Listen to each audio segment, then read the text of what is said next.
What is up, all my favorite people of the whole entire world? We are talking The Punisher Season 1, and I wasn't gonna talk about the series. I didn't know what to think of it, because I wasn't impressed with Iron Fist. Luke Cage I thought was fine. After episode 8, I was kind of just done with the show after a certain event occurs in there. If you haven't watched Luke Cage, I don't want to spoil it.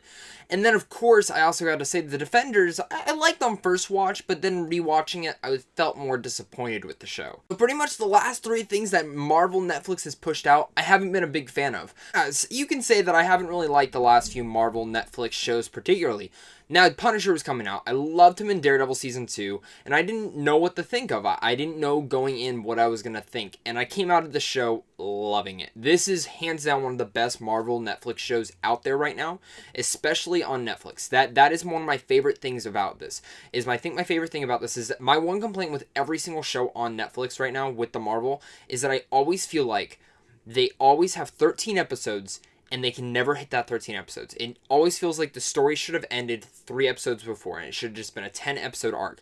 This is the first show where I do feel like every episode was earned, and none of them are filler. There is one subplot, though, that I will talk about that, and I'm not going to get into details about, but there is one subplot in particular that I felt like I understand why it was there. I felt like it didn't need to be there. It does some stuff for Frank Castle, the main character, but at the same time, I felt like you could have done those in other generic ways. I just feel like it worked, but at the same time, I think some people might have an issue with this subplot. So I'm just going to put that out there. That's one thing that I think didn't need to be in here, because 2 episodes in here really are dedicated to this subplot, which in the end, it does all matter. But then you look back at the ending and you're like, okay, but why did that matter at all? It's stuff like that. But, you know, I'm not going to complain about that. It really wasn't a big issue for me particularly, because it worked for Frank Castle's character.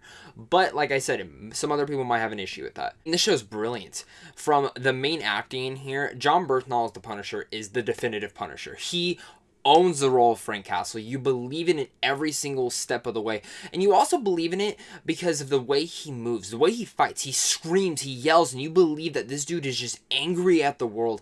And I love that. He's ferocious. He brings gravitas to the role. And when it's not even the action scenes going on, you can just tell there's a sense of pain behind his face. And I love seeing that in every single scene. When you watch this, you can analyze Jon Bernthal really just, you can tell he just feels the pain. There's so much secret stuff to him because he doesn't know how to open up anymore to people. Comes in a character Micro, who's this other new character who's kind of a partner with Frank Castle that I absolutely adored the character, and it kind of starts opening and softening Frank Castle again, and that is one of my favorite elements in here, is their friendship in here. There's one scene in particular where they're just drunk, just talking, and it's one of my favorite scenes in just the whole show in general. I love that scene, and it really just believed that that's where their friendship came to be, and I just loved it. Again, I was talking about the action sequences earlier. The action sequences in here, I mean, if you thought Daredevil Season 2 was bloody and R-rated, this goes above that. They hit the line of almost hitting NC-17. There's stuff with sledgehammers in here. There's stuff with tons of guns, fire, glass, anything you can name it. Whatever Frank Castle can get his hands on, he's going to hurt you with it. And the action sequences in here are some of the best that I've seen all year and in any television show at all. I love the action in here, and I honestly think they were better than Daredevil. Mark my words, they're better than Daredevil, and they were filmed better too. And I can't wait to rewatch them because the action sequences are so damn good. Really, as much as I love this show, like I said, I enjoy the subplot they threw in there. I think some people might have a problem with it. I love the action. I love the performances we get in here. I love the little moments we also get in here with this slower pace that I think a lot of people have problems with the Netflix universe. I think it works this TV show because it always leads up to something grand at the end, or something that's going to pay off in the end. It never felt like it was just puttering along, just trying to get to the next thing or trying to slow down the pace. No, it always felt worthwhile. The one thing though with that is this show does become a little bit predictable at parts. There was really no surprises. Almost every single thing that happened here that was supposed to be a twist or a turn, I guessed. And I don't know if that's just me particularly, but I guessed them all. When it was coming out, I was like, oh, this is probably going to happen. And sooner or later, a couple episodes down, it did happen. Or this is going to happen, and it does. There was not one instance where I was surprised or shocked, which is a little disappointing coming from this, because I kind of wanted a bit more of that. But I don't know if it was just how it was written in that side, or if it was just maybe just me being guessing. But there were some moments in here where they're a little bit too predictable. And I think for a complaint, I have to address that because it really did bug me when I was like starting to be like, oh, this is going to happen. And it did.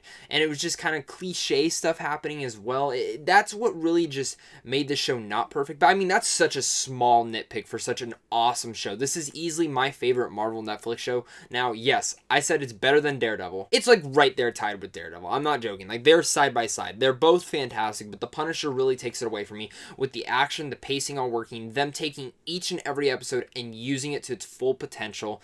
I think was the smartest thing that the showrunners did on this show. And with all that said, I'm going to have to give Punisher Season 1 an A-. Absolutely love this show, and I cannot wait to rewatch it. This is one of the first Netflix Marvel shows I'm going to go back and rewatch this week because I loved it so much. But guys, tell me, did you guys already check out Punisher Season 1? Make sure to like and subscribe. Tell me your thoughts down below. We love talking movies, TV, and entertainment here on this channel, so I want to hear what your guys' thoughts were. And also, make sure to go check out the rest of the team down below at Sandwich John Films. I love being a part of this team. They're so great. They do tons of giveaways, advanced screenings down below, and other written reviews and reviews on there as well. So make sure to go check us out down below. I think you guys are really going to like that website. But of course, guys, until next time, stay classy and have a great rest of your day.